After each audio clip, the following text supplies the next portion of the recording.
We are introduced to our new protagonist, Judai Yuki, with a literal passing of the torch moment with him crashing into Yugi, not recognizing him, and then being gifted a Karibo. Why Judai instead of Jaden? Because I watched GX subbed. I am a weeb. I also enjoyed it more. For the life of me, I can't figure out why exactly. Judai has to duel Giovanni Giorno's least flamboyant uncle, Instructor Kronos, due to being late to registration, and Kronos wants the kid to fail because the school has to be prestigious for reasons.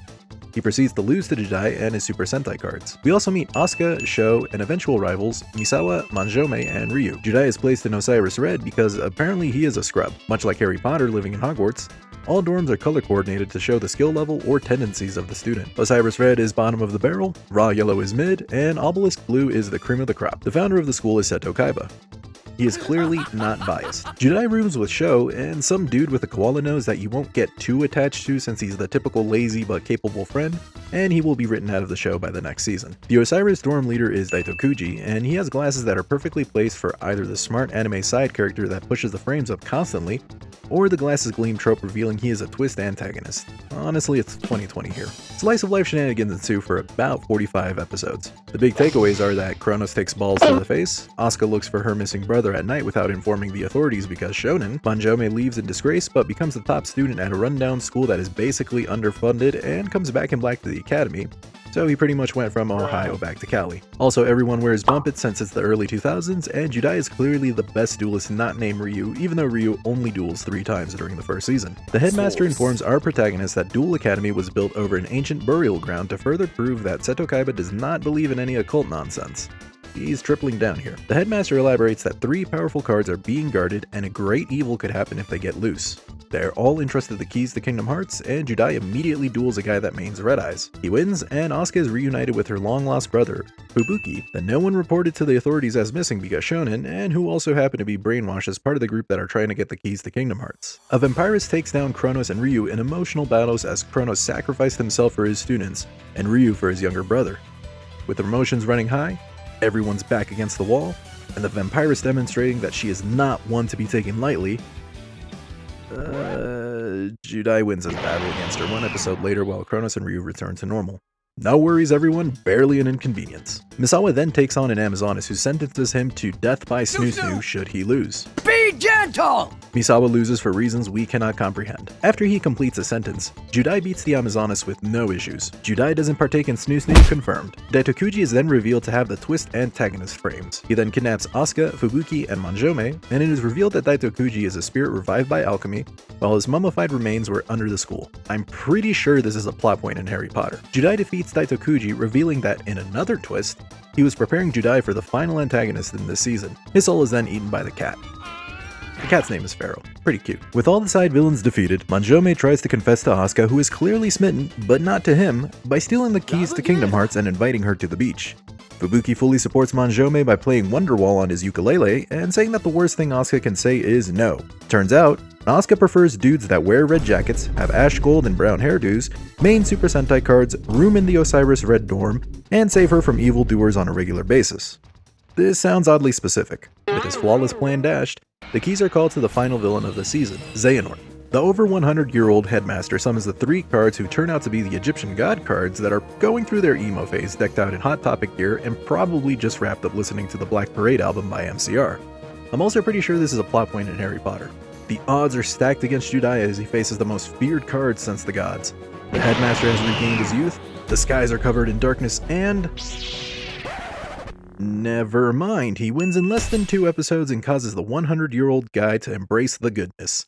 No worries everyone, barely an inconvenience. The gang then celebrates Ryu's graduation ceremony with a duel against Judai, and it ends in a draw. Judai ends the season with approximately 571 wins, 1 draw, 1 loss. We'll see how he does in his sophomore year.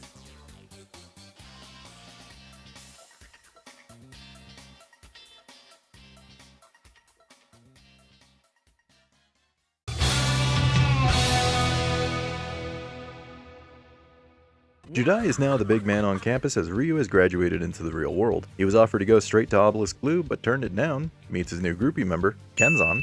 Instructor Kronos has come around to liking him, and Asuka continues to quietly admire him. And by quietly I mean that she is constantly with the guy, goes to his dorm, hangs with his friends, and says that he's cool. But he is so dense it makes harem MCs look reasonable. Also, Sho graduates to Raw Yellow to prove he went from to mid by drilling a random from Obelisk Blue. To ensure that Judai still has an instructor bothering him, a Frenchman named Napoleon is hired, and he tries to dismantle Osiris Red, despite the fact that the two best duelists in the academy are in that dorm. Also, the headmaster is missing. More on that later. As this is happening, Ryu is dueling in the real world and gets mollywopped by a silver-haired duelist named Edo Phoenix in the main event of Duel Night. Edo reveals that he uses a Super Sentai deck like Judai, but has the Power Rangers versions. Ryu doesn't recover from this loss and it causes him to go on a losing streak. He loses his sponsorship and credibility as a duelist while realizing he may have peaked in high school. So, he is convinced to go to an underground BDSM steel cage match where he can only leave if he unalives the guy across from him. Ryu embraces the dark side of Yu-Gi-Oh! And has his strategy evolve into OTKs while now sporting an edgelord trench cloak. Honestly pretty based. Edo calls out Judai and says that his Power Ranger cards are better than Judai's Super Sentai ones.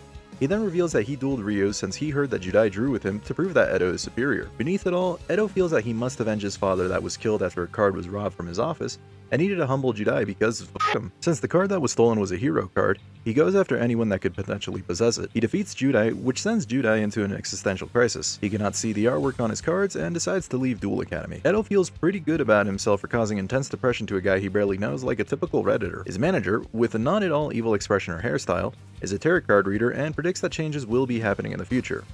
The future being completely covered in white. Judai's gang are worried about him, but not too much as they still attend classes and don't mention it to the proper authorities because shonen. Sho is the only one proactive enough to venture off into the woods to try to find Judai as proof of character growth, so get on him. Meanwhile, Judai is attempting to sail off the island, but shows that he is no Maui by being absolutely inept at ocean navigating, and a beam teleports him to outer space. When he comes to, Palafin begins explaining that Neospatians need Judai's help to defeat the evil white light with enduring darkness. Kingdom Hearts just vomited violently with that line. Judai finds old cards that he had sent to outer space as part of a Kaiba Corp sweepstakes that had Kaiba believing that he could duel with aliens. Normally, I would chalk it up as insanity, but Kaiba has canonically defied fate against the Shizu, created a dual tracking system across Japan using Windows 98 and dial-up internet, amassed the spaceport, and traveled between dimensions, so he would absolutely be capable of finding life forms outside of Earth to play a children's card game. Seto Kaiba is the man, and I won't hear otherwise. What was I talking about? Judai has a tutorial duel against a robot to test out his new deck and journeys back to the academy after feeling love for his cards again. Too bad his sense of direction is as good as Zoro's. While this is happening, Manjome duels Sayo, loses, and is indoctrinated to Sayo's cult named the Society of Light. He then begins craving white food, preaches the white word, and wears white robes. I am struggling to avoid the obvious jokes. Napoleon still wants to end Osiris Red because he's a Marseille fan, so he invites Edo to duel a student and offers a lead on his father's murderer. Edo knows it's bait, but takes it anyway after a conversation with Sayo and how he is destined to duel Judai again. Judai is able to return to Duel Academy in time for the rematch with Edo. He shows off his new cards and proves that, as long as you have the power of positivity, you can work through trauma using a children's card game and get over the cold-blooded murder of your father with a dash of Pak no Jutsu. Edo decides to stick around the academy, but begins to feel uneasy with Sayo after recalling a brief conversation with Manjome and how Sayo is the leader of the Society of Light. Afterward, Manjome duels everyone in the Obelisk Blue dorm, indoctrinates them, and paints the entire building white. Asuka is sick of his crap and duels him for the dorm. She ends up losing to Manjome's armed dragon, and has her third eye opened by Sayo. She embraces the light and becomes the woman in white. Oh, that is beautiful! Then the school goes on a field trip instead of ignoring the obvious signs of a cult forming that happens to be taking up a large portion of the school. They head to Domino City where Judai, Sho, and Kenzan meet Grandpa, and he shows them some iconic locations from Battle City. They run off ahead and don't overhear Grandpa getting tased because Kenzan and Sho are separated from Judai where they are challenged by two dudes working for Sayo. They duel, but get kidnapped by the guy in the beanie and are used as bait for Judai. In the meantime, Sayo is able to have a meeting with Seto Kaiba and asks for permission to use Kaiba Land. Kaiba knows that Sayo is foul, but gives the okay, proving he really does not care about anything if it does not involve blue eyes or a tap. Maybe Mokuba. Edo and Judai are invited to Kaiba Land where they enter the virtual reality section to duel Sayo's sister, Mizuchi. When confronting her, it is revealed that she is acting on behalf of Sayo as Edo, Judai, and Sayo's destinies have changed. She duels Edo and Judai, then reveals that she is actually making sure that they are capable of helping Sayo because the young man is taking the cult thing a little too seriously. Meanwhile, Ryu has now gone on a 10-game win streak, but needs to upgrade his deck to match his new attitude. He is invited to the Cyber Dojo and duels against the headmaster. The headmaster tries to appeal to Ryu's goodness, but Ryu has now listened to every Avenged Sevenfold album and claps the headmaster, then proceeds to take the dark side of the cyber deck. Honestly, good for him. Sometime later, Misawa is sick of both Manjome and Asuka's crap and net decks a new one to take down Manjome. While dueling him, Sayo is able to ascertain that Misawa wants to be recognized and revered. This causes Misawa to embrace the white light in order to achieve this personal goal. His karma has him go from main cast to support character to side character immediately after this season. A mistake may have been made. The headmaster is able to return from his shellacking and announces that a tournament will be held at the school with opposing schools entering as part of the competition. The winner gets the Goblet of Fire or something. The competition gets going with a prince from a not at all made up country taking on Sayo. Because the prince is rich, he wagers keys to nuclear missiles in exchange for nothing like any true 1%er. He loses to Sayo and gives him both keys, help pushing the doomsday clock forward. Later, Fubuki tries to get Ryu out of the darkness by using it himself to prove that Red Eyes is way better than Cyber Dragons. While I believe he is right, Ryu says we're Delulu and washes Fubuki. He shows that he still has kindness in his heart by eliminating the darkness from Fubuki, but still feels the need to brag about victory. Sho also duels his brother and is shaken when he sees how far Ryu is willing to go to win a duel, which includes using the bondage shot gear, disrespecting his opponents, and willfully sending his entire deck to the grave. It's a good thing Ishizu tier limits weren't a thing when this series aired. Judai attempts to snap Manjome out of Sayo's control by using his Ojama cards. Manjome feels so much sympathy for trash, he rips off the white cloak and puts back on his musty, crusty, and dusty-ass black coat. Judai then brings back Asuka from the Society of Light by restoring her pride as a duelist. Misawa doesn't get a duel. Instead, he falls in love with the way the school physicist creates theories, strips down to his birthday suit, and runs through the school celebrating science. Misawa should have been the main character. As the society experiences losses, Sayo begins to develop a personality split with the whiteness wanting to blow up the world and normal Sayo trying his best to not blow up the only planet he can live on. He then gives the two keys to Judai and Edo to ensure that the Light of Destruction doesn't annihilate anything. A random duelist ends up blowing up a pro-circuit stadium without any actual consequence from the authorities, then proceeds to invite Edo onto his boat. Edo obliges while Judai begins his own journey to the final boss. Edo greets the random duelist and is surprised when he is dropped on the boat. The random notes that he killed his opponent that happened to be on a life sentence and gives the typical twisted anime villain smile, while Edo understandably becomes confused. The random challenges Edo to a duel and is then revealed to be the father killer by summoning Destiny Hero Plasma, the final card that Edo's father created. If this feels like it came out of nowhere, it sure did. 52-ish episodes total, and we can't get more than a flashback for a major plot point for one of the main characters. Anyway, Edo is able to overcome the random by using the cards that were left to him by his father and calls game with Destiny Hero Celestial. The white light inside Plasma is destroyed, and Edo reclaims his father's last card. The random is then set on fire and blows up in the boat. Edo is picked up via helicopter by the headmaster, with neither thinking of alerting the authorities of an attempted murder or potential casualties at sea. Neat. Simultaneously, the prince's assistant begs Judai to stop the prince from going ham and asks that Judai duel the prince. She elaborates that the prince had keys to a weapon of mass destruction and that Sayo is planning on using it. Praise science that global conflicts are solved using card games, because I'm pretty sure the Yu-Gi-Oh world is on the brink of World War III with this revelation. Judai stands on business and defeats the prince, which makes him temporarily get out of Sayo's control. Judai then rushes towards the obelisk Blue Dorm to confront Sayo. The headmaster allows Judai and Sayo to save the world from nuclear war in order to oversee a school tournament. This man has his priorities straight. Manjome takes on the final opponent that ends up being a one-off girl from season 1 named Rei and wins the Gen X tournament. Rei is accepted into Duel Academy for placing second and will be admitted to Osiris Red. Back to the main plot. Edo takes on Sayo but realizes that his friend is not the one trying to cause the end of the world. He deduces that it is the Light of Destruction that is dueling. He attempts to close out the duel using his father's card, Destiny Hero Plasma, and seemingly wins. The Light of Destruction, however, uses his Arcana Force deck that includes Dio Brando's stand, the world, and the Light Ruler to defeat Edo. Judai steps up to the plate to take on the Light of Destruction as the last line of defense. Edo is to Judai as Neville is to Harry. Could have been the chosen one, but did not have the Pro Tag buff. While Judai is dueling the Light of Destruction, the actual and/or spirit of Neos travels to space to stop the satellite. Kenzan uses his Primal Fury to cross the astral plane and summons a dino with his hairdo to help Neos.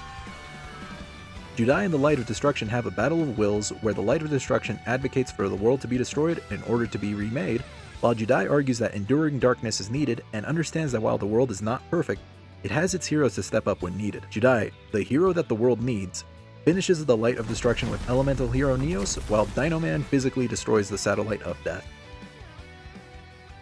With the world saved, Sayo returning to normal, and the keys return to safety, Judai and the gang are able to cheerfully silence sophomore. They can handle anything in the future. 子供の遊びじゃない。10代って案外冷たいんだ。おかしいわね。一体どうなってんだよこの学園は。なんだこの感覚。まさか僕を忘れてはいまいね。本当に忘れてしまったのかい。この僕の瞳を。君は永遠に僕のものだ。君だけここから返すわけにはいかない。必ず助けるからな。 If you're a GX fan and have yet to see this season subbed, go out of your way and do it. Entering Year 3, the Academy continues to evolve as more students are introduced to the main cast, with some being way cooler than others. Johan takes an interest in Judai and strikes up an almost immediate kinship. Other characters entering the fray are Amon Gammon, Austin O'Brien, and Jim Crocodile, along with the not evil Pompadour Haven instructor, Cobra, introducing a dueling method called Disc Duel. Cobra has his first exhibition using Johan and Judai in front of the rest of the students. He then reveals that these duels are to challenge the students in order to become better, and the weak will be expelled from school. Secretly, Cobra is harnessing dueling energy in a secret lab on the island, with O'Brien acting as his mercenary. Amon contacts people off-island, noting that something is fishy with the two, and will investigate further. Cobra orders O'Brien to get as much dueling energy from Judai as possible, and by any means necessary, which motivates Judai to duel a little more aggressively to rescue Sho while he's dangling from a tree. During the duel, O'Brien remembers his father's advice and allows Sho to be safe to continue a more honorable duel. He still follows through with the mission and allows Judai to win. This results in both O'Brien and Judai being sent to the infirmary due to exhaustion. Not long after, Jim duels Kenzan and is able to claim victory, but they also collapse. Cobra notices that the protagonists are starting to catch on to how weird the duels are, but is worried about Amon in particular. He concocts a plan that will kill Amon after he finishes a duel. He encounters him in the school and threatens to kick him out of the academy if Amon does not duel. Amon accepts, but smartly hosts a party that has other students duel for a bedazzled duel disc, which causes the duel energy to gather faster. Cobra notices this and cannot increase the energy as it would kill the other students. Manjome duels Amon above the sea, where they both stand on individual glass cases being airlifted by helicopters, with the loser being dumped down below. The Kaiba is strong in Manjome. Amon is able to attain victory, but they both fall victim to the energy drain. Amon is the least affected because he's built different, but feigns exhaustion. Because of the party fiasco, the school infirmary needs to use the gym to house all the ill students. This time, the gang act reasonably and demand to see the headmaster to put a stop to the duels, but he is conveniently on a business trip. Like responsible adults, Cronus and Napoleon push the task back onto the group of teenagers with attitude. After Manjome enters a coma, Amon informs the gang that he had been tracking Cobra and O'Brien to a lab since they were acting sus and wants them to investigate it further. Speaking of O'Brien, he confronts Cobra but is sent through a trap chute. Cobra mocks him and tells him to die a dog's death. I had no idea this season was going to be so damn good. Judai and the gang rush off to the forest in search of the lab and split up to look for clues. Judai is separated from Sho and Johan, where he duels an instructor that challenges Judai's naivety about duels being fun as a representation of what life can bring onto you should you face it with a child's viewpoint. I would dive into this further, but that's a different video for a different time. Simultaneously, Asuka is separated from Jim and Kenzan, where she is in a trap hole that constantly fills up with water whenever Judai deals damage to his opponent. After Jim and his Croc companion save Asuka, Judai closes out the duel. Because of the amount of dueling energy released, Judai blacks out, but he is awakened by his new bestie. After making some noise, a hunter takes possession of one of the duel spirits accompanying Johan. He takes on the hunter and uses the power of friendship to defeat him. The rest of the gang are able to meet up with the exhausted Johan and Judai to continue making their way through the building to find Cobra. As all of the previous events unfolded, Amon pulls a Tom Cruise and Mission Impossibles his way through the forest and building while planting bomb-shaped cards and ordering his strike team to be on the ready. Amon pulls up, says "F Cobra, this is Cobra Kai," and engages in hand-to-hand combat.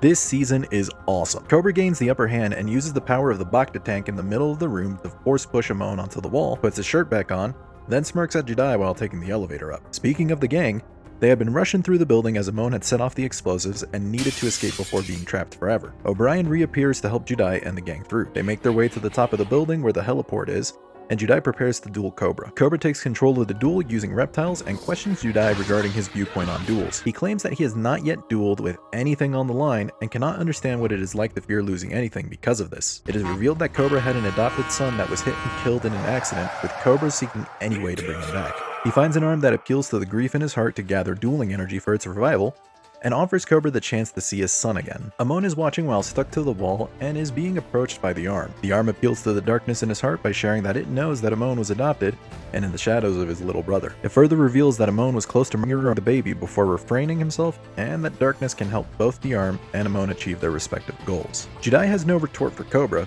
but Johan intervenes by explaining that Judai has to carry the weight of expectations on his shoulder. He further says that Judai duels for everyone present, the students, the faculty, and his duel spirits, because, should he lose, all of them are gone. This gives Judai the necessary confidence to Destiny draw his out, then summons Magma Neos to close out the game.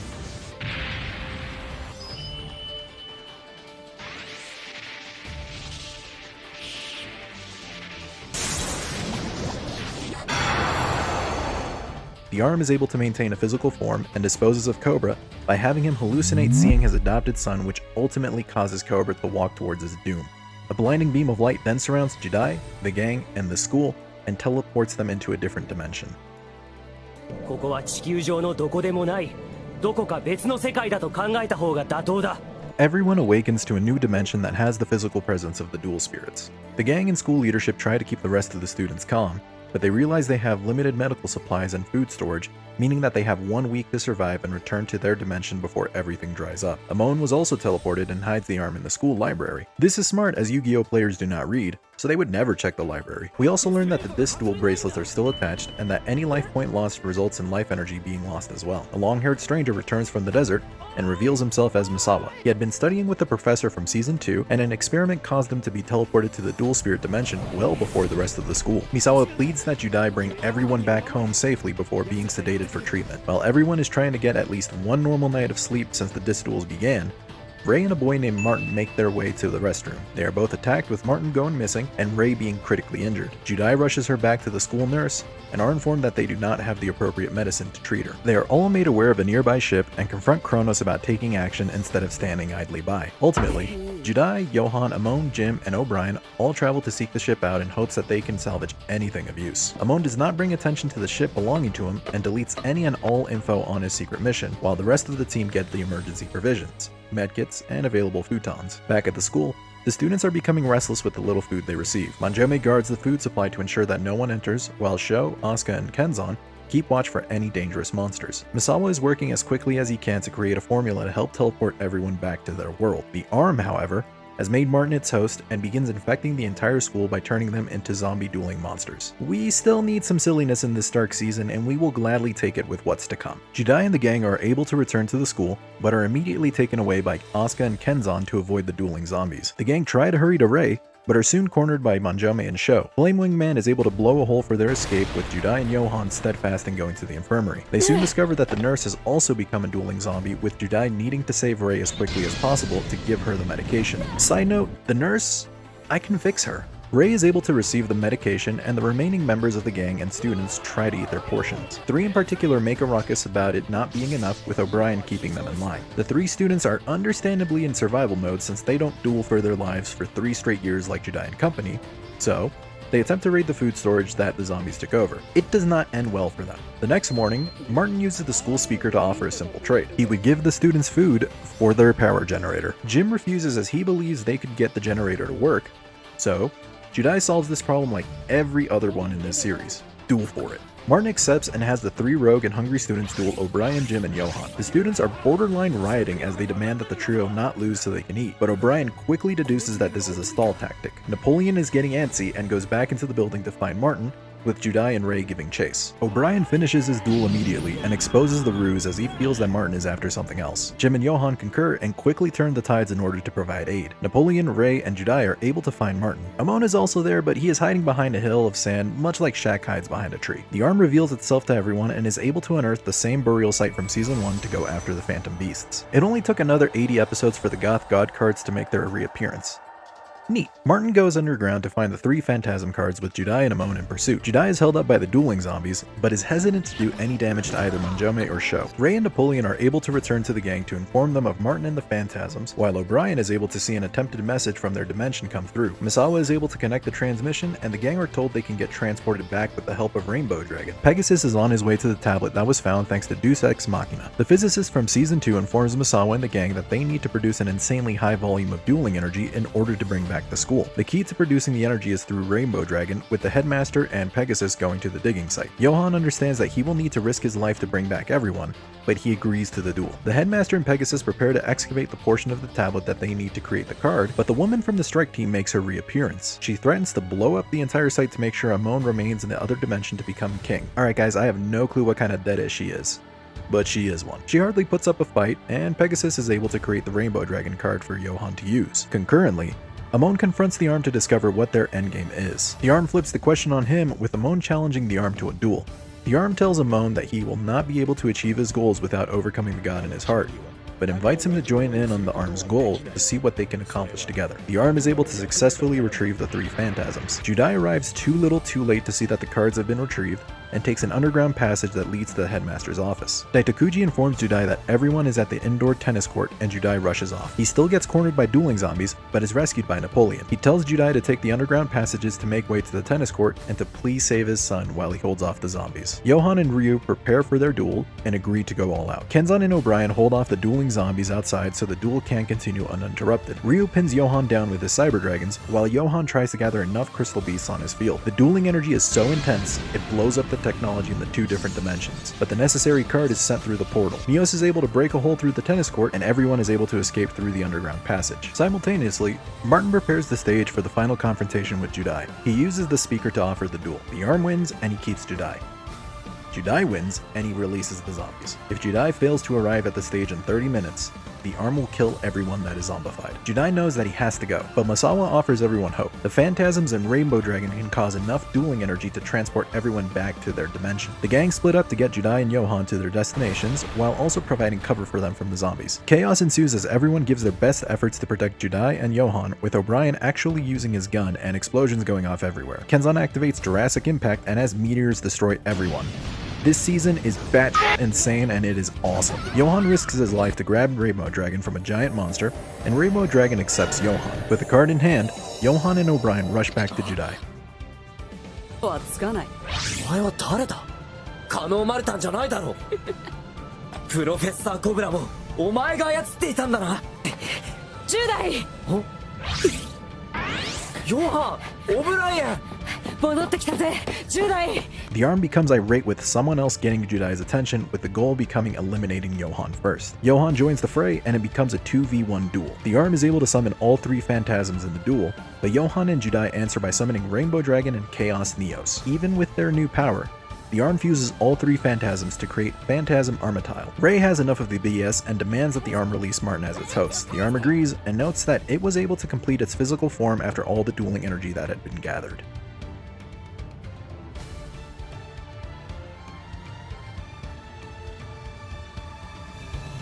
まさか僕を忘れてはいまいね。本当に忘れてしまったのかい？この僕の瞳を。そんなバカな。やっと思い出してくれたんだね。君だけここから返すわけにはいかない。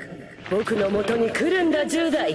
Phantasm Armityle attempts to take down Judai, but Johan takes over the duel using Rainbow Dragon's effect to match Armityle's attack. He tells Judai to take care of the rest and asks Rainbow Dragon to guide everyone back to safety.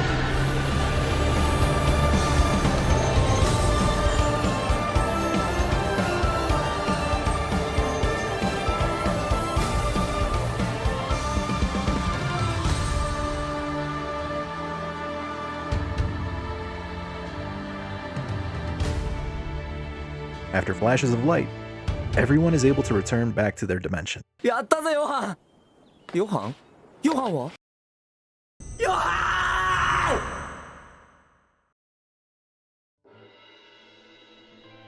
ン！ A week has passed since the event.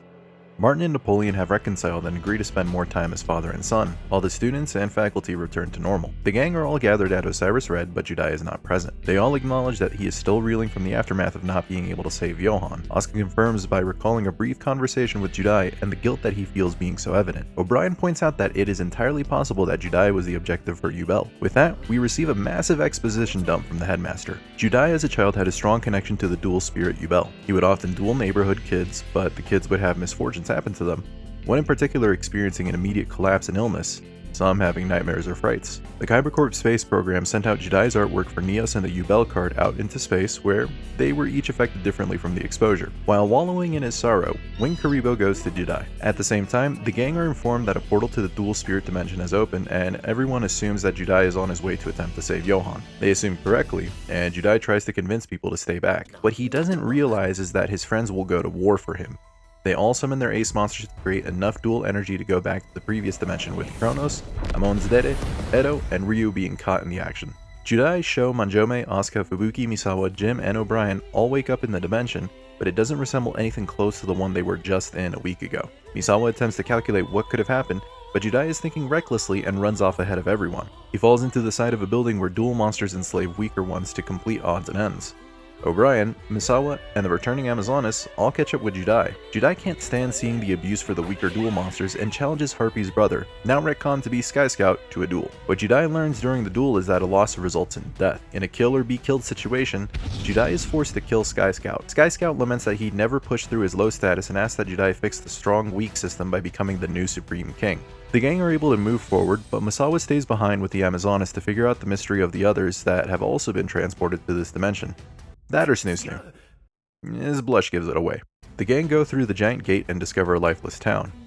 A comet is passing by that causes some distress to Jim, but he plays it off. O'Brien encourages everyone to act carefully, so naturally Judai chases after a kid and duels another monster.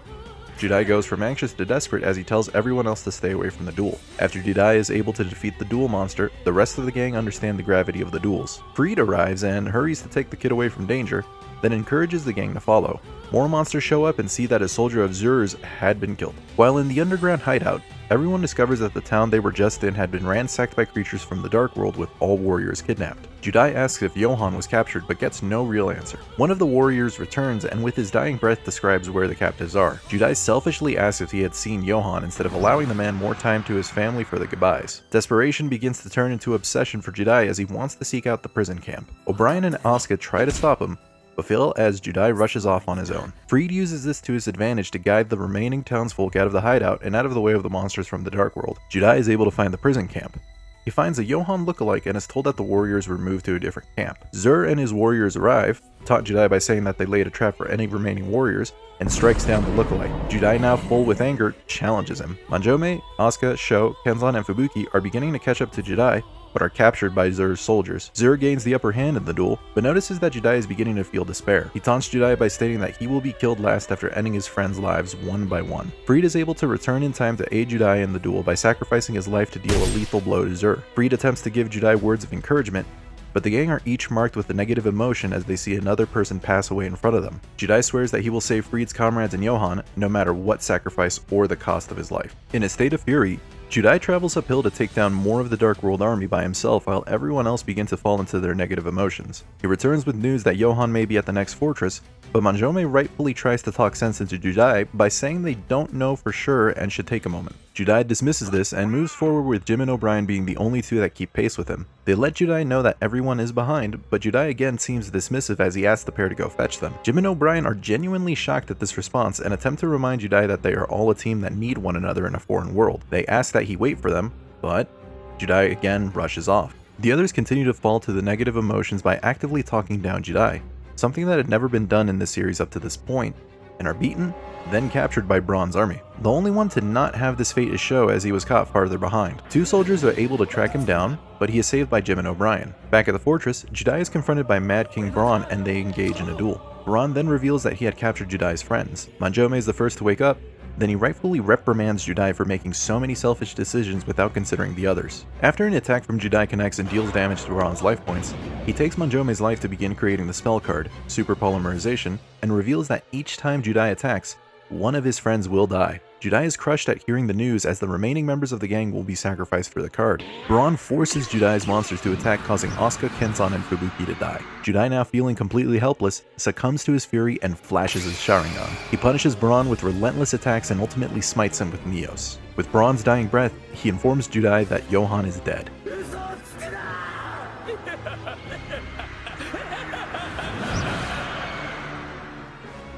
Sho, Jim, and O'Brien approach Judai in disbelief that everyone has died. Judai confirms, but notes that he at least avenged them. Sho, still overwhelmed with his negative emotions, tells Judai the harsh truth. That is just lip service and vengeance will not bring back the dead. He damns Judai for all of his selfish actions and runs away. Jim and O'Brien chase after him, but O'Brien gives Judai a look of disgust by saying,俺は待っていろと言ったはずだ. A now broken Judai is overcome with the grief of losing everyone despite all of his efforts. Inside of his heart, the faces of his friends begin to fade away, and a new voice begins telling him that he needs more power. When Judai asks who it is, the Supreme King reveals himself.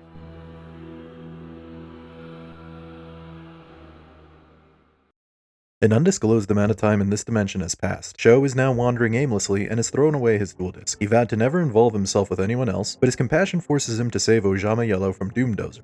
When it seems like the end for him, Cyber Dragon destroys the monster, revealing Ryu has also been wandering not too far behind. Sho wakes up to a small campfire with Ryu asking if he was still thinking of Judai. 地獄から連れ戻すと言った。だが今は10代の元から逃げ出そうとしている。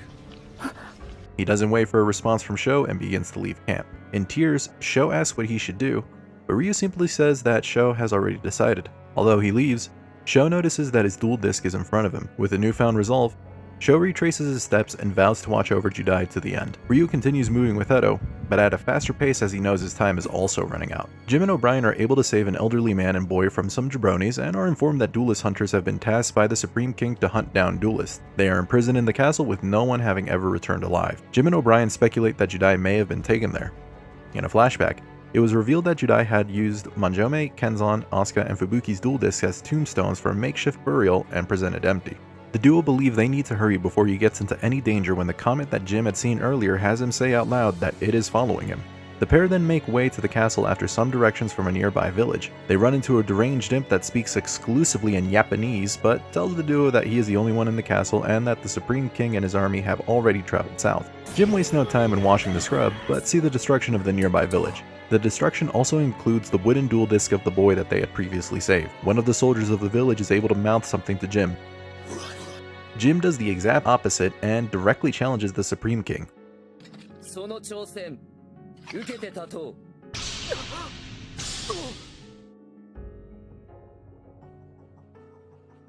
O'Brien is able to provide a quick escape for the duo so they can gather their thoughts. Jim says that the Supreme King is definitely Judai, but will bring him back. He reflects on a prophecy he was given as a child.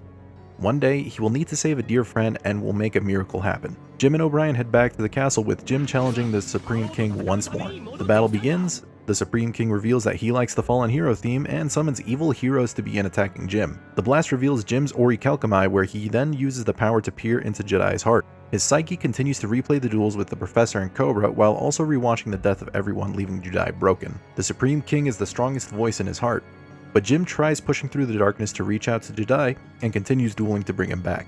Jim reduces the Supreme King's life points in hopes that it will help his voice be heard by Judai. Despite his best efforts, the Supreme King summons Dark Gaia and wins the duel. With his dying breath, Jim pleads with O'Brien to help Judai return from the darkness, but O'Brien is too scared after witnessing the events and flees. The Supreme King allows him to go, believing that he is weak.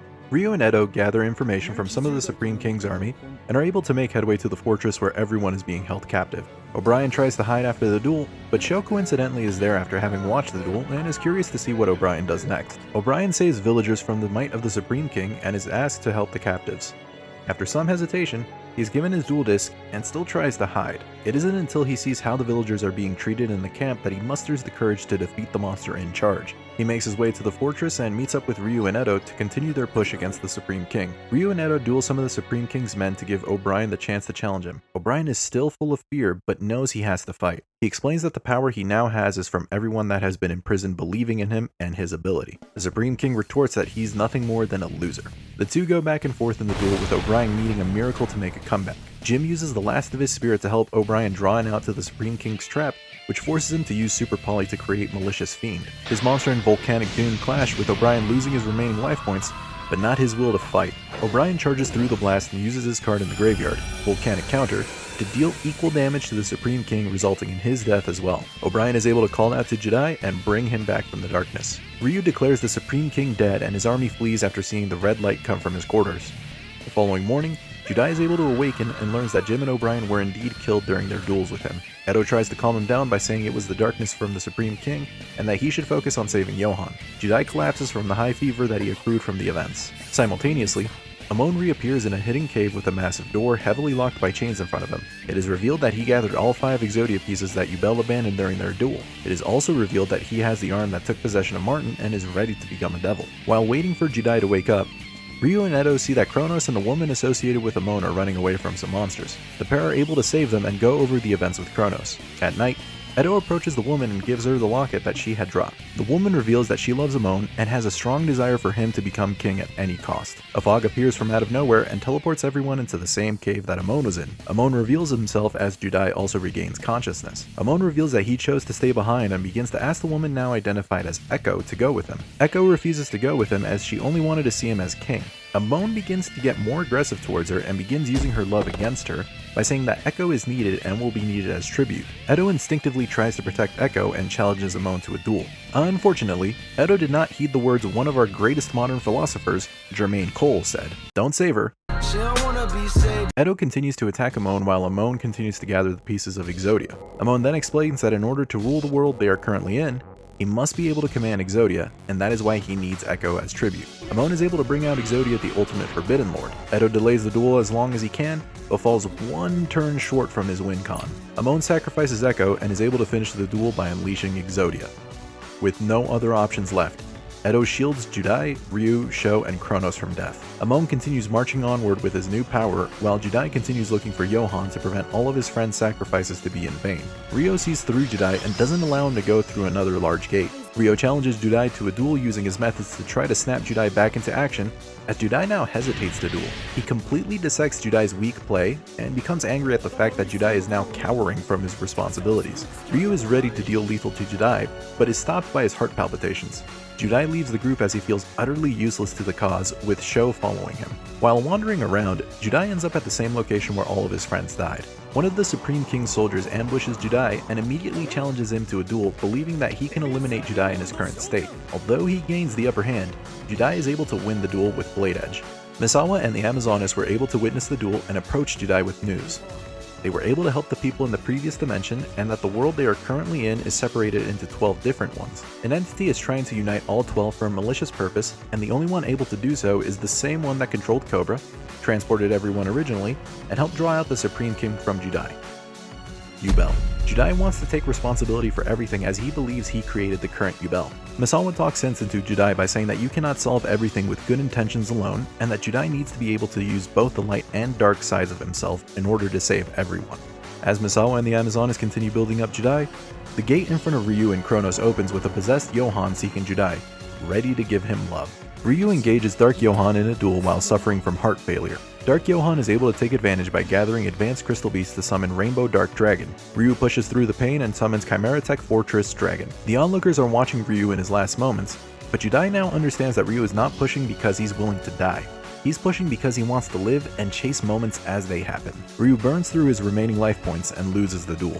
Yubel makes way through the gate while everyone else gathers around Ryu. Judai laments running away from his power while Ryu had embraced it. Ryu hopes that his parting gift ends with Judai victorious. As night approaches, Misawa gives one last piece of encouragement to Judai before saying his final goodbyes. Yubel ascends to the top of their tower where Amon is waiting in the throne room. Now believing he has all the power he needs, he challenges Yubel to a duel. While the two begin going at each other, Judai, Sho, and Kronos make their way into the area, mirroring the way they tried to climb to the top of the heliport against Cobra. Judai feels the presence of spirits, but snaps out of it to continue moving forward. Yubel begins to mock Amon with how weak-willed he is for sacrificing Echo for Exodia's help, with Echo being the only one to have one-sided pain and anguish. Yubel reiterates that they will take the King's darkness from Amon and summons the card Yubel. She forces the face-down card that holds Echo's darkness to enter battle, takes on the damage, and uses her effect to deal all damage back to Amon.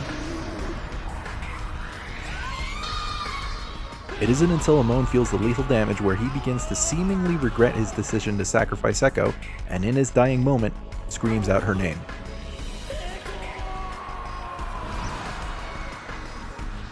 Fuck this guy. Judai, Sho, and Kronos ascend to the top of the area where Yubel is awaiting them on their throne. Judai demands that Yubel release Johan, but Yubel wants a violent duel. To save Johan, Judai remembers the words of encouragement by Misawa, his friend sacrifices, and gets the final push from the Neospatians, Heroes, and Wing Karibo to face Yubel and accept the duel.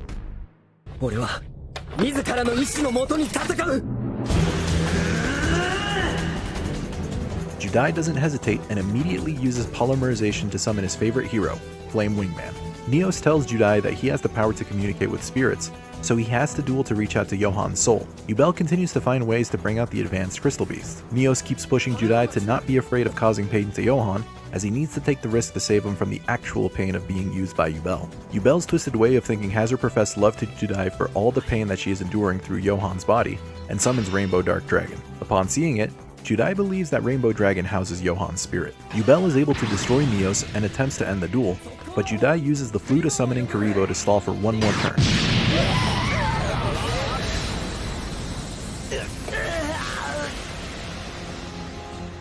The Crystal Beasts use Wing Karibo to communicate with Judai. They think Johan can be saved if the original Rainbow Dragon is summoned.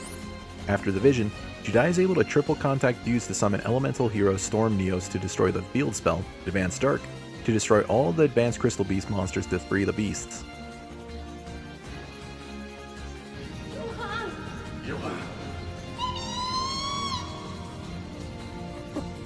誰かが呼んでる。ヨハン Yubel is able to destroy Storm Neos, but its effect summons Neos back onto the field. Judai uses Fifth Hope to draw 2 cards, and is able to Destiny draw Super Poly. After acknowledging that this card walked him through hell, Judai now uses it to fuse Neos and Rainbow Dark Dragon to summon Rainbow Neos. Yubel liberates Johan as her plan has finally come into action. She used Last Trick to copy the spell card that Judai had used and is now in possession of Super Poly. Yubel forces the duel into a no contest. She invites Judai to a final showdown where there can be no more interference and will grant Judai's wish should he win. He follows Yubel now with the relief that Johan is safe, but has to make sure that Yubel cannot hurt anyone else. While journeying to the final destination, Judai learns that everything that has happened was due to Yubel and her wish to express her twisted love to Judai. Judai endures pain that Yubel inflicts on him, but tries to force out more anger out of himself. Sho also travels to the final showdown in order to find out the result of the duel and to see Judai's fate to the end. While traveling there, he is able to encounter everyone's spirits and hears Monjome calling out for help. It is revealed that not everyone has died and that there is still a way to get them all back. Mid-2000s shonen where nobody ever really dies. Except the Moan. The fuck that guy. Judai channels the power of the Supreme King and the power of righteous darkness to go at Yubel. In a battle of toxic love and will, Yubel continues to push for the win due to her unconditional love for Judai with a time limit of Super Poly going into her hand. それはどうかな。何？ネオスペーシアンもエレメンタルヒーローもデュエルを通して出会った素晴らしい仲間たち。でも俺にはもっともっと多くの仲間たちがいる。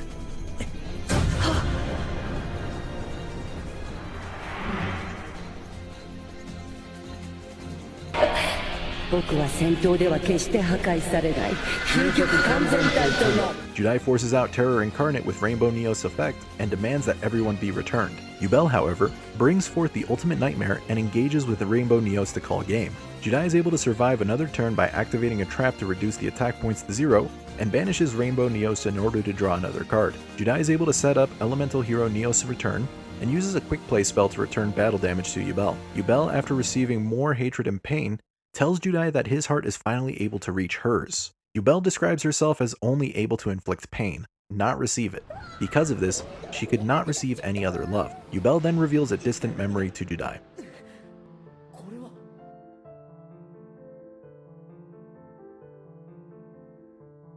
A human Yubel is informed that one day, the light of destruction will threaten existence with gentle darkness being the only thing that can stop it. A baby boy had been born with the heart of the Supreme King, and Yubel is tasked with protecting the boy until the heart matures and is ready to undertake the responsibility of stopping the light of destruction. Yubel does not hesitate to go under a painful process of changing her body to that of a dragon, with Judai understanding that he is witnessing his and Yubel's past lives. When Sho is finally able to see Judai, Judai tells him that he is confident that everyone will be returned to their original dimension, and apologizes for all the trouble he has caused. He tells Sho that he isn't sacrificing himself with a weak smile, and disappears after saying his catchphrase.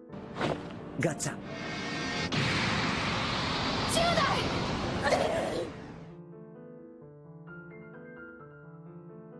While Yubel shows decisive action to unite all 12 dimensions with the ultimate fusion god to rule over them, Judai only expresses lament and concern. Yubel claims that by ruling all 12 dimensions, she will finally be able to claim Judai's love all to herself. To her shock, Judai agrees. Judai had responded his trap to Yubel's chain material, allowing him to choose the fusion targets for Super Poly. Judai chooses to fuse his soul with Yubel's. Although unfair, Judai accepts that he must follow through with his previous life and bring peace to Yubel in order to save all dimensions and his friends.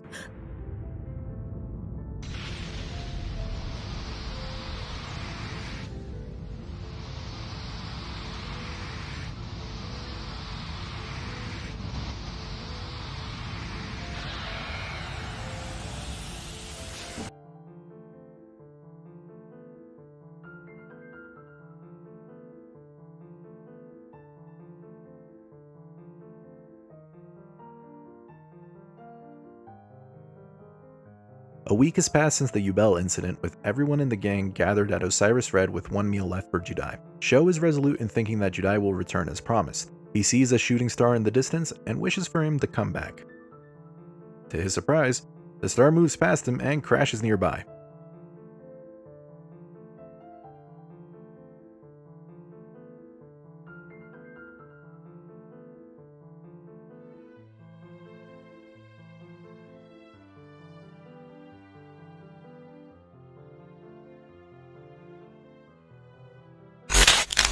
We are introduced to our new protagonist. Judai is now the big man on だが He argues that enduring darkness 真実は吹雪さんしか知らない超融合を選択する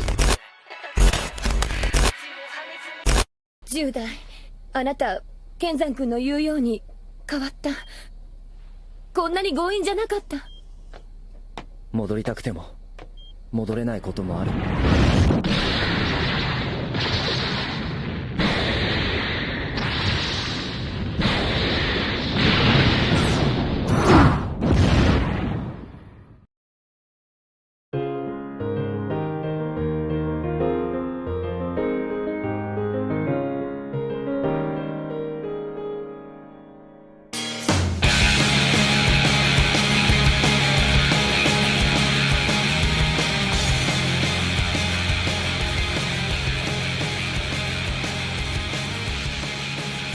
1 month has passed since the Yubel incident. Johan, Jim, and O'Brien have all returned to their respective schools, while the only missing students from the incident are Ryu, Misawa, and Amon. Misawa had decided to stay behind with the Amazonas because he was sentenced to death by Snoo Snoo back in Season 1, and you best believe he will complete his sentence. Amon's status is up in the air, but f*** him and his eyebrows. Manjome and Sho have been accepted into the Obelisk Blue dorm, while Kenzan is now seen as the upcoming ace of the school by default because there is literally no one else close to touching Judai's win-loss record. Speaking of Judai, he has become a recluse inside of the Osiris Red dorm with only Daitokuji's spirit and Pharaoh the Cat as his roommates. 10代君、いつまでそうしてるつもりにゃ？さあいつまでかな。大体そうやって何をしているのにゃ？考えてるのさ。10代君、君は変わったにゃ。君は異世界で本当の自分を見つけた。だけどそのために今までとは全く違う道を歩むことになるかもしれないね。The headmaster and Kronos become aware of an issue with the school dual discs, but aside from checking in with the manufacturers, they immediately pass on the problem to Manjome and Asuka, since they have been completely useless for the last 3 crises and won't attempt fixing the 4th in a 3-year period. The rest of the gang meets up to figure out how to approach the problem. They all split up to round up the cards with a random name Fujiwara. No dings for an English name because this season was not dubbed due to some real-life shenanigans of 4 kids wanting to dub 5Ds instead of ending GX properly. Don't worry, we'll get to Yusei and company eventually. Knowing the naming conventions of 4 kids, Fujiwara would have been called something like, Tenebrous Blackheart. Or Aubrey. Manjome and Fujiwara go to the computer room with Fujiwara not having the necessary ID on him.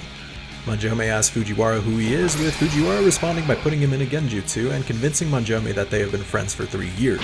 Fujiwara gets into the computer room and finds a clue in the abandoned dorm from Season 1 where Asuka looked for her missing brother. Speaking of the devil, Asuka informs him that they have found all the cards. Fujiwara becomes upset after looking at the cards and their clearly evil aura, but the rest of the gang cannot see it. So, he sets them on fire. The aura begins to escape from the cards and creeps through the campus, but Winged Karibo can see it. Fujiwara says that he needs to warn someone and begins running to the abandoned dorm when he is ambushed by the black aura. Judai arrives in time to confront the aura and demands the person come out for a duel. The spirit manifests in a tight leather wearing, 2000s punk hairstyling, sunglasses profiling villain straight out of a Eurodance music video. Judai, now sporting the iconic spiky and gravity-defying jacket like his predecessor, immediately brings out Neos and wraps up the duel by turn 4, foreshadowing how this is a slow game of modern-day Yu-Gi-Oh! However, the person warns him that this is only the beginning. Fujiwara thanks Judai, but he immediately begins asking who Fujiwara is. He attempts to use Genjutsu, but Judai shows off his new Supreme King and Yubel eyes to ward him off. Fujiwara escapes and Judai uses his cell phone to call in a favor to see what he can find out about the guy. Back at the Obelisk Blue dorm, Fubuki is experiencing a dream where a blood ritual took place that had shadows emanating from the floor and the Mask of Darkness on Fujiwara. The gang goes to Judai, but find that he is no longer at the dorm. They all wonder out loud why he is ignoring them, with Kenzan even commenting that Judai is no longer the same. Judai is at the headmaster's office turning in his formal withdrawal from the school. While attempting to walk away, the headmaster answers the phone and tells him that someone wants to talk to him. Judai plays along and meets Sayo and the over 100-year-old headmaster from Season 1, Kagemaru. Sayo states that he had a premonition with Kagemaru investigating it as well. Kagemaru explains that a powerful energy is attempting to escape. Sayo believes that the revival of the Phantasms, the issue with the Light of Destruction, and the Yubel incident have all been driving forces for the interdimensional barrier to weaken. Like responsible adults, they ask that Judai handle the situation. Judai, now sick of this bullshit, says that they all had a part to play, yet he is the one being asked to deal with it. The pair gaslight Judai by saying that he is the only one who can handle it, but Sayo does make a point in that trying to leave the island will not stop what is to come. Like the boogeyman, the leather-clad person emerges from the different dimension and introduces himself as Truman, or simply, Mr. T, a name that 4Kids would be proud of. Judai buys time for everyone else to leave in a helicopter and takes on Truman in another duel. Truman raises the stakes by having the duel take place in the active volcano with Meteor Black Dragon blasting for lethal. Judai brings out Neos and powers him up enough with his trap to defeat Truman again. After the end of the duel, O'Brien calls Judai to inform him that he learned more about Fujiwara and that he went missing some time ago. The action pans to Fubuki, who also went back to the abandoned dorm only to be confronted by Fujiwara. This Fujiwara asks what happened to the original and violently throws Fubuki into the wall. Fubuki is rescued and taken to the nurse's office by Judai and O'Brien. Asuka arrives and the duo explain the situation to her. Kagemaru used special students to help revive the 3 Phantasms, but put a stop to it once he embraced the goodness in Season 1 and released all the students from experimentation. The only one who remained missing was Fujiwara. Judai realizes that this is the power of darkness and begins shaking the unconscious Fubuki. 兄さんはまだ喋れる状態じゃない。だが真実は吹雪さんしか知らない。こんなに強引じゃなかった。戻りたくても戻れないこともある。When Asuka returns to Fubuki's bed, she finds it empty. Meanwhile, Judai bullies Daitakuji's spirit by threatening to give him a swirly. No real answers are given to him, but Judai runs outside because of a noise and sees that it was Fubuki. He leads Judai back to the abandoned dorm with the rest of the gang arriving not much later. Fubuki asks Judai for a duel and reasons that he may remember something if he were to embrace the power of darkness again. Normally Judai would refuse, but this badass version of him has no time to mess around and immediately accepts. Judai pushes Fubuki to his limits, but Fubuki still demands more from the duel by reviving Red Eye's Darkness Dragon and transforming it into Red Eye's Darkness Metal Dragon. Judai counters by increasing Neo's attack points and closes out the duel. 吹雪さん、来ないで10代。やめろアスカ、これは僕が望んだことだ。兄さん、10代か、思い出したよ。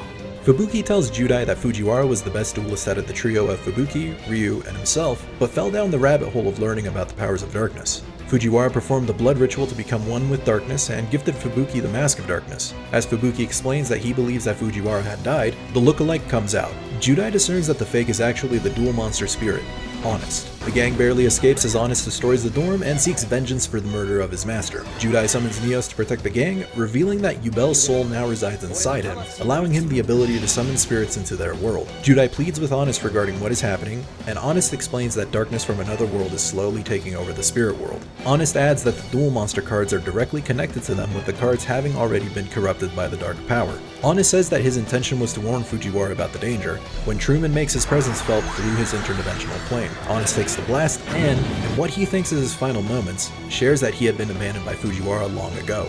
Judai tells Honest that he can feel that Fujiwara still felt love for Honest and encourages him to keep living, then adds Honest to his deck. Judai takes on Truman and uses Honest's effect to increase the attack power of Neos to 7500 to destroy 500 Dragon, but Truman warns Judai that the real threat will approach him soon. The gang realizes that Judai was not trying to ignore them, but tried to keep them safe by remaining distant.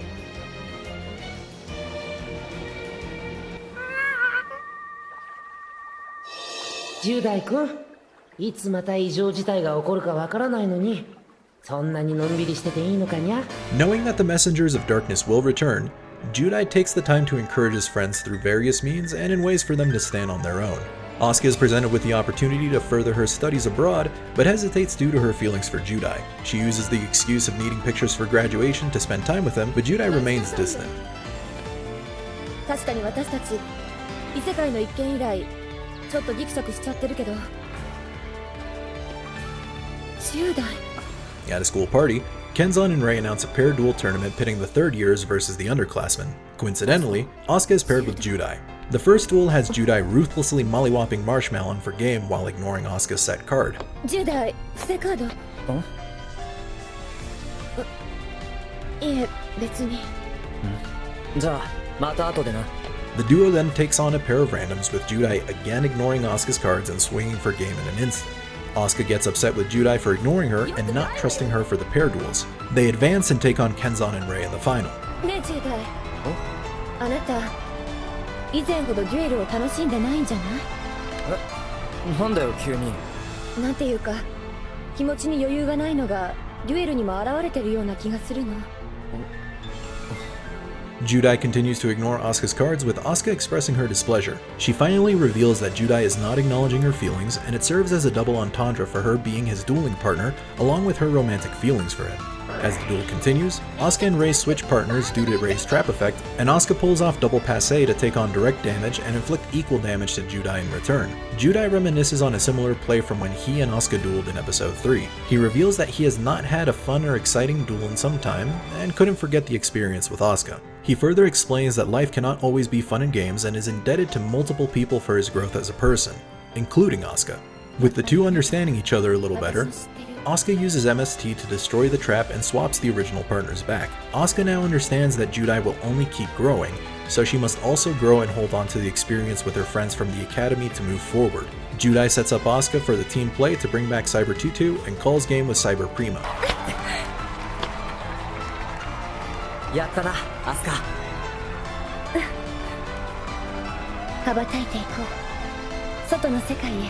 After winning the mini tournament, Asuka and Judai share a moment together at night where Asuka tells Judai she is glad to have met him. Judai shares the same sentiment, thanks Asuka for the first fun duel he's had in a while, and waves goodbye. Unfortunately, this causes the female protagonist to go 0-2 with love confessions.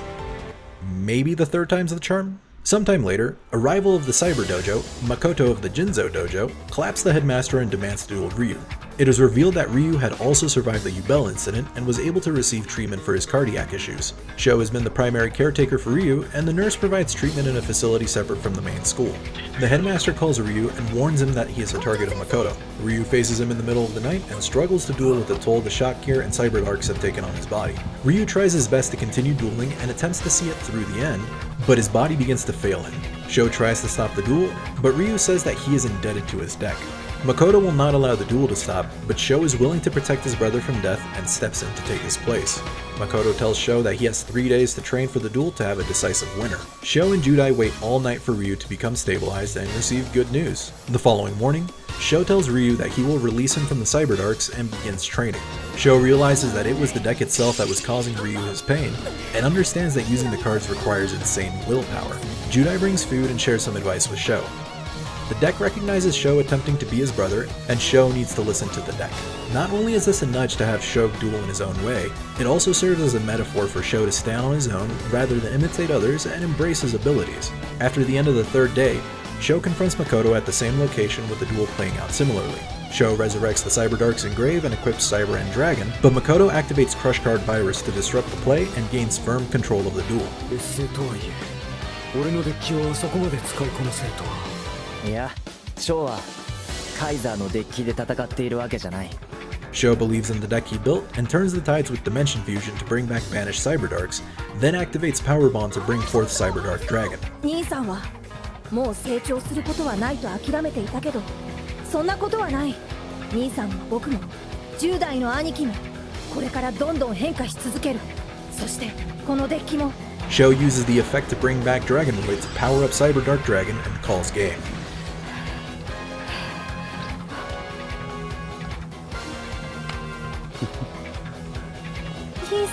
Ryu tells Sho that the deck now belongs to him and shares his dream of creating his own pro league. Ryu believes that duelists can continue to evolve, and Sho accepts his brother's offer, finally mending their relationship. Meanwhile, Majome has become dejected after having a sea of rejection letters for Pro League sponsorship come his way. Interesting for the dude that has literally beaten everyone except Judai and placed first for the cross-promotional Gen X tournament. Anyway, Kronos contacts Edo and calls for a tremendous favor. He asks that Edo train Manjome to become a pro duelist. At first, Manjome has his pride get in the way, but Judai encourages him to become Edo's assistant. Wanting to surpass his rival, Manjome joins Edo, but soon realizes how taxing the schedule is, how much work there is, and the kind of effort it takes to become a pro.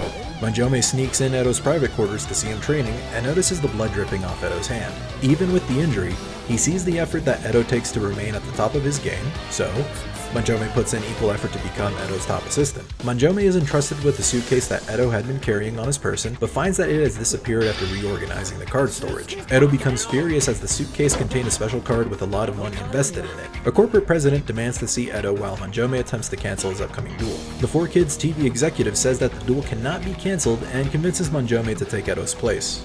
Manjome goes along with it and shows up in an Ojama cosplay.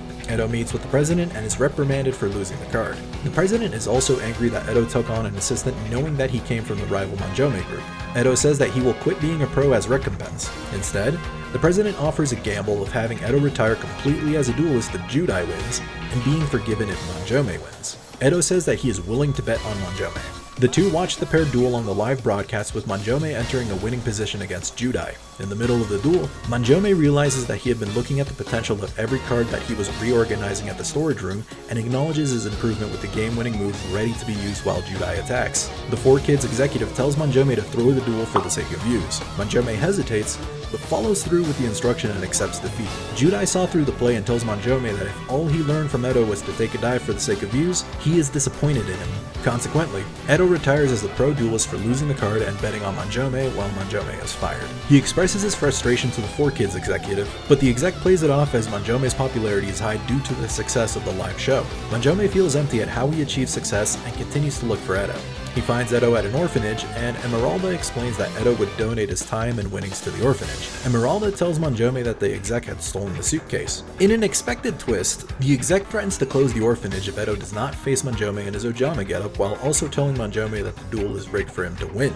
Edo feels disdain towards Manjome for sinking so low. Judai becomes aware of the situation and encounters Emeralda, who is also looking for the suitcase or card. Manjome and Edo go all out with Edo summoning his Destiny heroes and Manjome bringing forth his armed dragons. The exec tries to turn the duel into staged entertainment, but Judai activates Goblin mode and drops fleas on the exec. The executive strips down to his boxers. Judai takes the card hanger from his necklace and reveals the plan. The executive tries to push part of the blame onto Manjome, but Judai gives him the final push to embrace how strong he truly is instead of feigning weakness. お前の小細工なんてなくても万丈目は立派なスターさそうだ俺はおじゃ万丈目なんかじゃない俺様は The duel kicks into another gear with Edo summoning Destiny Hero Plasma while Manjome brings out Armed Dragon level 7.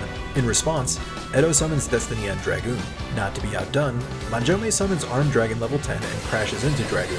Manjome brings back Ojama Yellow and closes out the game by inflicting direct damage using its defense, proving that Manjome had grown from his desire of only wanting high attack point cards in Season 1. As a result, pro contract offer calls are made to the headmaster's office. Later, Kronos is editing the graduation pictures and becomes saddened seeing his third-year students close to graduating. He cancels classes and attempts to escape the students by running around the school. He is soon surrounded by all students at the dueling arena and angrily says that he will not allow the students to graduate. Judai tries to kindly speak to him, but Kronos calls him the original dropout boy. Judai says that he hasn't been called that in a while and challenges Kronos to a duel. そういえばクロノス先生とデュエルすんの入学試験の時以来だよな大丈夫かクロノス先生 During the duel, Kronos reveals that he simply does not wish to say goodbye to his dear students and wants to cherish the time together. みんな応援ありがとうね頑張るのね Towards the end of the duel, Judai uses Air Neos effect to release Flame Wingman from Kronos' trap, with Kronos special summoning Ancient Gear Golem from the grave. あの時と一緒だな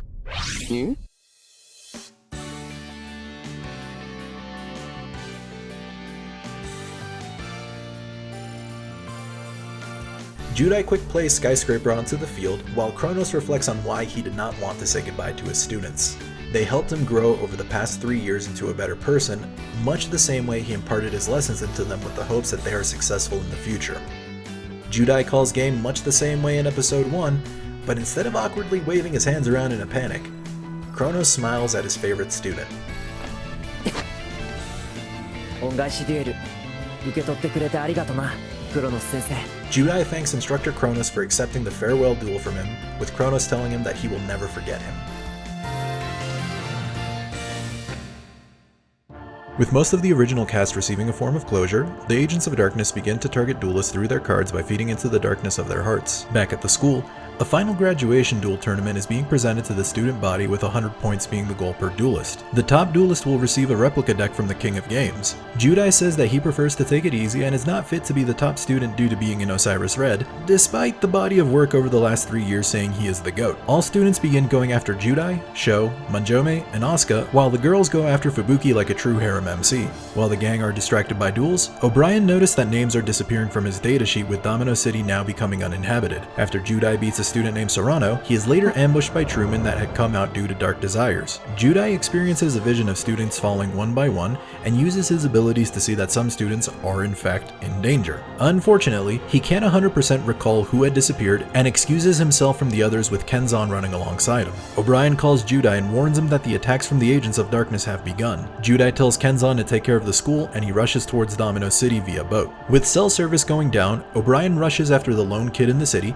but ends up encountering Truman. O'Brien demands answers to what is going on and takes on Truman in a duel. O'Brien's merc side pulls through and he records the entire duel with Truman. Truman uses one of his monsters to put more pressure on O'Brien by having him hallucinate, see his father as his opponent, his mother in pain, and burning alive, while also having him remember a near fatal car crash involving his parents. Jesus, this took a dark turn. O'Brien is presented with a choice. Which one of his monsters would he prefer to die? Truman uses this as psychological abuse to force the darkness of O'Brien's heart to start coming through. O'Brien tries to make a comeback, but cannot bring himself to end the game due to the remaining trauma of not trying to save his mother from the car wreck, and loses the duel to Truman. Now filled with darkness, O'Brien visits his parents and describes his personal trauma with them, causing them to forget his existence. Judai arrives too late and sees multiple copies of O'Brien trying to brainwash him. He wards them off and runs away. Judai continues to feel a strange presence and is once again surrounded by Agents of Darkness. A giant truck straight out of Dawn of the Dead intercepts Judai, with a motorbike speeding right out of it, and the driver blows up the truck. After leading Judai to safety, Sayo reveals himself as the driver, and he checks Judai's deck to ensure that darkness did not infect it. Sayo says that he believes that darkness is likely after Duel Academy. A brief cut to the academy shows that Agents of Darkness have successfully taken over the school, while Judai is not allowed to leave Domino City. Sayo demands a duel from Judai and rig the building with explosives to kill him should Judai attempt to escape. Judai looks understandably confused as Sayo is not under the control of darkness.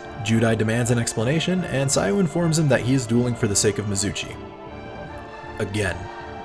His sister just cannot catch a break. While checking Judai's deck, Sayo snuck in the Fool to provide an overwhelming advantage to himself. Sayo begins taking control of the duel with his Arcana Force deck and stops Judai from being able to summon any monsters during his turn. 愚かな。まさに愚者のカードに見入られし者にふさわしい。黙れ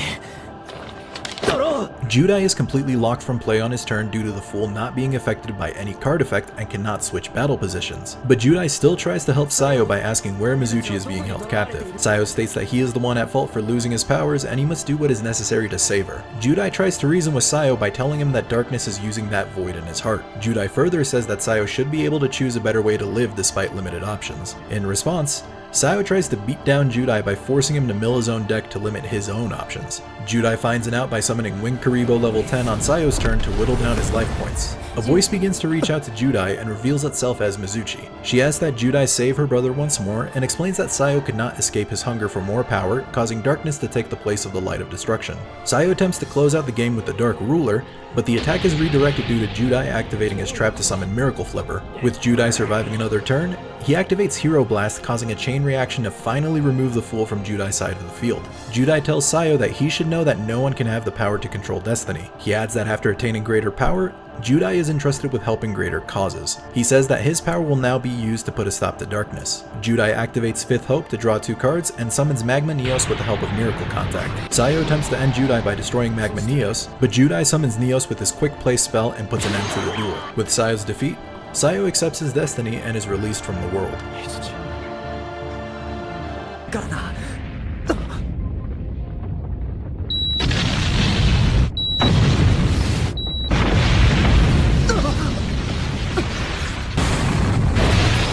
Judai frantically escapes and does his best Dominic Toretto impersonation to escape a 70-story building. He brings forth Neos to help cushion his blow, but he begins to feel shaken. Back at the school, the gang are confused as to why the school has so few students. Kenzan chases after Serrano and finds himself in the middle of the forest. Serrano tries to look into the darkness in Kenzan's heart, but his dino DNA protects him. Truman reveals himself and the two engage in a duel. While trying to get back to the boat, Judai still feels the after effects from the duel and crashes. He encounters Truman and challenges him to a duel. Truman summons the Crystal Beasts and says that he will release Judai. He remains confused at the skill that Truman is displaying with the Crystal Beasts and becomes even more so when Rainbow Dragon emerges. After receiving a blast from Rainbow Dragon, the darkness from polymerization is expelled, and it is revealed that Judai had been dueling Johan the entire time. Judai believes that darkness from the Fool had slowly begun to invade the rest of his deck, but Johan reassures him that he had come to help after receiving word from O'Brien. Sapphire Pegasus and the rest of the Duel Spirits motivate the pair, and they prepare to return to Duel Academy. During these events, Kenzan brings out Tyranno Infinity as his last line of defense. Truman uses the power of darkness to cause Kenzan to see his previous life as a predator. Truman tells Kenzan that the dino leg that is part of Kenzan houses the darkness of a dinosaur that was eaten by Kenzan's past life. GX and silliness still go hand in hand. Truman brings out Horus level 8 and reduces Tyranno Infinity's attack points to win the duel. Truman continues taking over the school with darkness, with the only survivors being Manjome, Asuka, Fubuki, and Asuka's two friends, Junko and Momo. No dings because I can't be bothered to look up their names in English. Fubuki says that only one of them must survive to alert Judai about what is going on, but everyone is quickly defeated, leaving Fubuki trying to remember his allies. The Mask of Darkness calls out to Fubuki and he can hear everyone's voices cry out. There we see the eternal darkness that replays inside of Manjome, Sho, and Asuka's psyche. Fubuki demands that darkness face him to save his friends. A masked duelist appears and summons a clear monster to face off against Fubuki's Red Eye stack. The masked duelist taunts Fubuki's attachment to his cards that he used as darkness, but Judai and Johan arrive in time to keep Fubuki from accepting darkness. Fubuki regains his composure and he uses Swing of Memories to call out Red Eye's Black Dragon. As a solar eclipse begins to take place, Fubuki demands that Fujiwara remove the mask. Fujiwara says that by joining darkness, he understood that there is no suffering or sadness, but a feeling of unity where everyone becomes one with joy and suffering is divided equally amongst everyone. This man saw the end of Evangelion once and made it his personality. Judai has no time for all the yapping and demands to know where everyone is. He is ignored, and Fujiwara activates his field spell, Clear World, to take control of the duel, causing monsters with attributes to become useless. Fujiwara talks down to Fubuki and his beliefs in his friends, his cards, and in his individuality. Fubuki tells Fujiwara to cut the bullshit and tells him that there cannot be victory without cost. He chooses to believe in the potential of humans. Fujiwara tries to break him by showing how Manjome, Sho, and Asuka are losing their will and belief in their futures against darkness. 悩む者よ、苦しむ者よ、悲しむ者よ、すべてを認めよう。俺がその心の闇を受け止めてやる。さあ、吹雪、お前の心の闇も見せてみろ。俺が受け止めてやる。With the total eclipse drawing near, Fubuki is still thankful that Fujiwara is alive. Fubuki tributes Chick for Red Eye's Black Dragon and uses Inferno Fire Blast to deal burn damage to Fujiwara. Fujiwara attempts to defeat Fubuki with Clear Vice Dragon, but Fubuki apologizes for what he's about to do. Fubuki activates Red Eye's Burn, which causes both players to take equal damage, resulting in a draw. However, time is rewound to the turn before Inferno Fire Blast had activated. Fujiwara this time uses a card to avoid Clear Vice Dragon's destruction, causing Lethal to go through and results in Fubuki's defeat. Fujiwara focuses his attention on Judai and Johan and turns it into a three-way duel. Fujiwara attempts to peer into Johan's consciousness to bring out darkness from him and figures out that it is Judai. Fujiwara tells the duo that Johan is very similar to Judai and taunts them by saying the more similar they are, the more Johan resents Judai for existing. Fujiwara tells Johan that the duel was purposely made a free-for-all to allow him the chance to defeat Judai. Johan attacks Judai directly with Fujiwara taunting him, but Johan and Judai laugh it off and Sapphire Pegasus attacks Fujiwara's monster. The pair admit that they want to beat each other in a duel, but they will not let darkness be the reason why they fight. They flip the situation back on Fujiwara by telling him that he chose to run away from dueling and the world. Fujiwara gets right back into the duel by summoning Clear Vice Dragon and attempts to destroy Flame Wingman while the total eclipse nears completion. Judai takes the battle damage but keeps Flame Wingman alive. Honest comes out and reveals that the reason why Fujiwara is desperate for darkness and to forget everyone is because of the death of both parents. Fujiwara only had Honest as his support. Despite being accepted into Duel Academy and forming new bonds, Fujiwara could still not get over the death of his parents, so, as part of his trauma response, Fujiwara pursued darkness to forget everyone instead of potentially being forgotten. Judai and Johan both try to convince him that bonds cannot be easily broken, and Johan summons Rainbow Dragon. Johan activates Rainbow Dragon's effect to return all cards into each player's deck, and Judai summons Honest onto the field, but Fujiwara tries to keep up the facade that he has forgotten about Honest. Johan activates his trap, the one to be protected, to redirect lethal to himself. He encourages Judai to keep fighting, and he responds in kind by activating Fifth Hope to Destiny draw O Oversoul to summon Neos, and the rival's name to target one monster in an opponent's grave. Judai proves the power of friendship to Fujiwara by summoning Rainbow Dragon. オネストを忘れていないんだろ。俺は全てを忘れたんだ。違う。大切な人を忘れられるわけがない。お前の両親だってきっとお前を残し希望を託したんだよ。忘れたわけじゃない。忘れられるはずなんかないじゃないか。Judai fuses Rainbow Dragon and Neos to bring forth Rainbow Neos. Judai tells Darkness that it is losing its grip on Fujiwara as he is wanting to come back. He sends Honest to the grave to increase Rainbow Neos attack points, and Honest shields Fujiwara while Judai ends the duel. Rainbow Neos attack defeats not only Fujiwara, it clears the school of Truman and the Agents of Darkness. Darkness, however, has not left. Judai goes through the security cameras and sees that the people that have disappeared have not returned. As he runs back to the courtyard, he sees that Johan and Fujiwara are both gone now. The eclipse widens and shows Darkness's true form. Daitokuji tells Judai that he feels millions of people's spirits inside the eclipse. Judai demands to know what Darkness wants, but Darkness says it only acts according to causality. Whoever wrote Season 4 had clearly binged Berserk. I am glad this is a shonen. Darkness reveals that the first card was born within darkness, and that it was inevitable that humans would discover cards. It further elaborates that the duel monster cards were used as a mirror for human hearts, and most duelists had been stained with darkness, causing its appearance in the world. 何が救世主だ。他人の記憶を消し、無理やりお前の世界に引きずり込んだくせに。流れ出した激流は止められる。我は流れのままに。そこに立ちはだかる小さな障害を排除したに過ぎぬ。Darkness states that humans abuse the power of the duel monsters, but Judai retorts that he did not fall into the power of darkness to be consumed by it. Judai says that as long as he is around, he will protect the world. Judai then confronts Darkness personified in a fucking duel. I love this season. Darkness sets 5 and passes while Judai begins things with an attack from Sparkman. Darkness controls the duel with his back row, 0 and Infinity, to dictate what happens to cards in play. Darkness attempts to destroy Judai with Darkness Destroyer and deals piercing damage to Judai to remain in total control of the duel. 汝の力を信じる者は誰もいない。この僕を忘れるからだ。君は一人なんかじゃない。この僕がついている。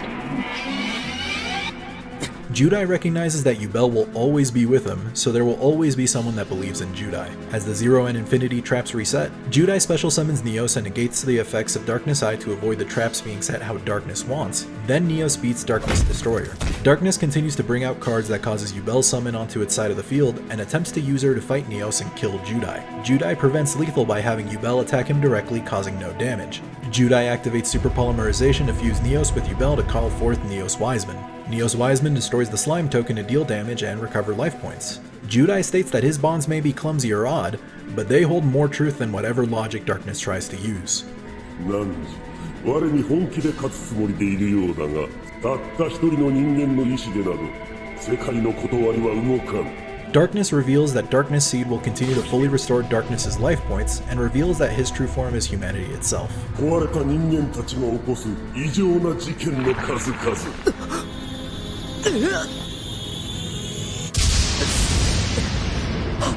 Darkness provides a vision of the future where people have led the planet to ruin. Judai refuses to believe this and angrily attacks Darkness Seed. The monster is not destroyed, and Darkness taunts Judai as he stares into futility. Judai continues to find the strength to fight back and locks Darkness from using his back row. Darkness has Darkness Neosphere attack Neos Wiseman, bringing Judai down to 1,000 life points. 僕をゲームから除外すればネオスだけは蘇る。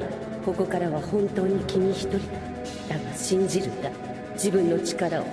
君なら必ず奴を倒せる。Darkness tells Judai that no matter how much he struggles, the end will be the same.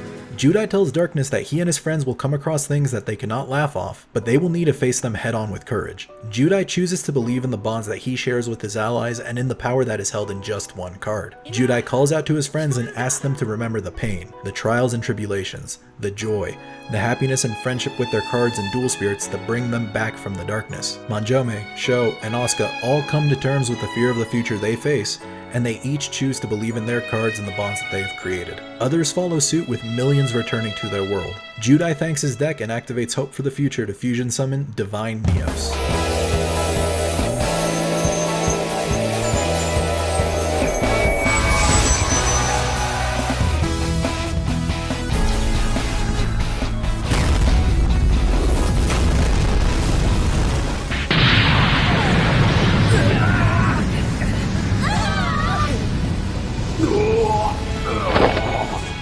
ずれ再びこの世界によみがえる。たとえそうだろうと、俺のいる限り、いや俺たちデュエリストが自分の可能性を信じる限り、お前の出番はずっと先だぜ。 Sometime later, the graduation ceremony begins with the winners of the graduation tournament announced. Manjo, Meisho, and Asuka all decline the copy of Yugi's deck as they believe in theirs. Asuka delivers the graduating class's speech and reminisces on all the experiences that they endured. As everyone walks different paths, they will always be linked together as comrades and will embrace the new challenges as they move into the next stage in their lives. さよならか。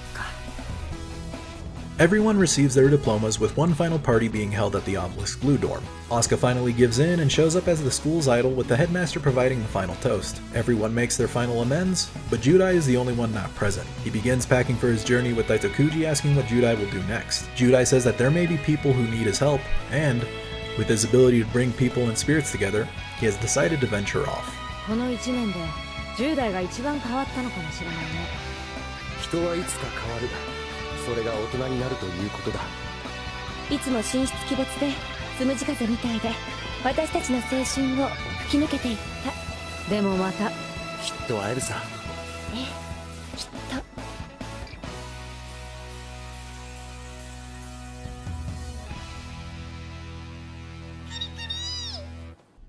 僕が3年前君に渡したカード、君がそれを持つのにふさわしいデュエリストに成長したかを試す。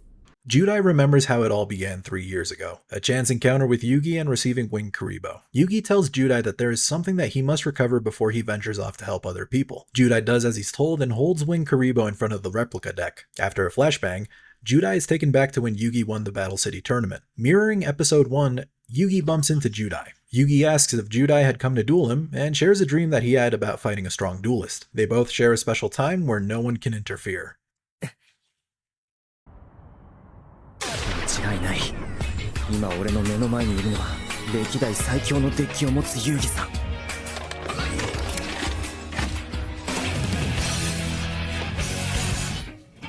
ュエル！ The graduation duel begins. Judai plays Polymerization Frame 1 and summons his favorite hero. Yugi answers with Magical Dimension and special summon Dark Magician onto the field by tributing Mystical Elf and Flame Wingman. Yugi passes back to Judai where he uses Bubble Man's effect to draw 2 cards and sets 3. Yugi brings out Obnoxious Celtic Guard and uses Thousand Knives to destroy Bubble Man, but Judai special summons Neos onto the field. どうやらそれが君のデッキのエースみたいだね。遊戯さん、あなたのデッキの象徴がブラックマジシャンなら、俺のデッキの象徴、それがエレメンタルヒーローネオス。 Yugi uses Mirror Force to destroy Neos and Card Trooper, but Judai responds with Death and Rebirth to destroy Dark Magician and resurrect Neos. Yugi redirects the effect to Celtic Guard while Judai crashes into Dark Magician. The duel continues to go back and forth with Judai being the first to draw blood with Elemental Hero Sparkman. Yugi summons Gaia the Swift Knight as his counterplay. Judai brings out Blade Edge to gain the monster attack edge. Yugi uses Card of Sanctity to special summon Wadapon and tributes it for his second best girl, Dark Magician Girl. Yugi turns the tide by using Archfiend of Guilford to swing over Blade Edge. With the amount of back and forth, Judai begins to tremble. Yubel jokingly asks if Judai is afraid, before telling him that he is trying to regain what he had lost a while ago. 俺が怯えている。分かってきたよ。それが何か全力で行くぜ、遊戯さん。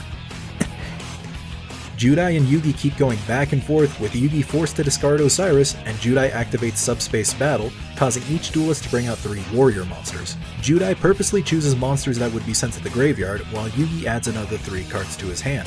Judai activates Miracle Fusion to call forth Shining Flare Wingman, and uses Miracle Contact to triple contact fuse Magma Neos. Entering battle, Yugi activates Magic Cylinder to redirect Magma Neos attack to Judai, but Judai evades using Contact Out. Judai attempts to end the duel with Shining Flare Wingman when... それはどうかな。来るぜ、キングオブデュエリストに眠るもう一つの魂が。何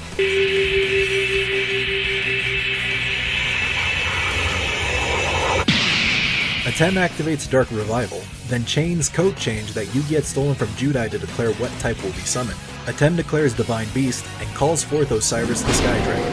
Atem tells Judai that he is a worthy duelist to fight a god. After witnessing the impressive scenes, Judai thanks Yugi and Atem for the greatest gift that he could receive.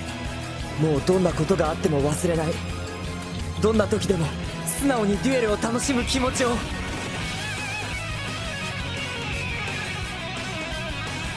ありがとう、ユギさん。楽しいデュエルだったぜ。Judai says that it was a fun duel and picks up his bag only to find Pharaoh the cat and Daitokuji traveling with him. He finds a goodbye letter with his friend's signatures and decides to keep moving forward while brimming with the positivity that he regained, and wraps up the series with one final word. Gotcha!